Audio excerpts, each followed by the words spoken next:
আমার ছেলে 2008-এ মারা গেছে। যেদিন মারা গেছে তার 6 দিন পরে আমার ইউরোপ সফর ছিল, এন্টার ইউরোপ। আমার ভিসার জন্য আমি জার্মানি এমবেসিতে গেছি, তো আমার লঙ্গি পড়া, কেন ছেলে মারা গেছে। 6-7 বছর যাকে নিয়ে চিকিৎসা করছি, জানেন তো আপনারা, বাংলাদেশে ব্যাংককে। প্রথম ছেলে, মনটাও ভালো ছিল না, থাকে কি করা। আমার লুঙ্গি পড়া ছিল, পানের ডাব্বা হাতে ছিল, আমি পান খাইতেছিলাম, জামায় বুতামও ভালো মতো লাগানো ছিল না। আমি যখন জার্মানি এমবেসিতে ঢুকি, তো যারা বৈশা আছে ভিসার জন্য সবাই আমার দেখে খিলখিলায় হাসা দিছে যে দেখো মোল্লা এসে, চেহারার অবস্থা কি।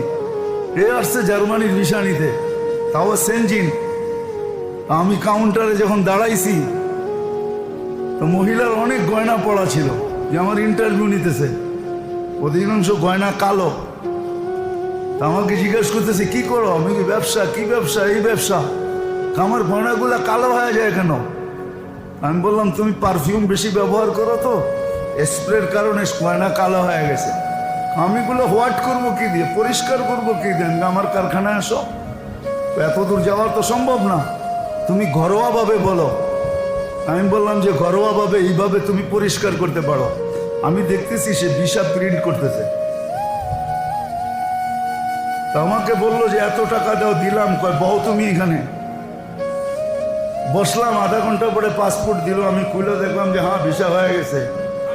এখন সবাই সবার মুখ দেখা দেখি করতেছে যে মোল্লা কর্তিকায় হয়তো বিশাল হয়ে গেল, আমরা তো ঘন্টার পর ঘন্টা বয়ে দিছি, কেউ তো ডাকেই না।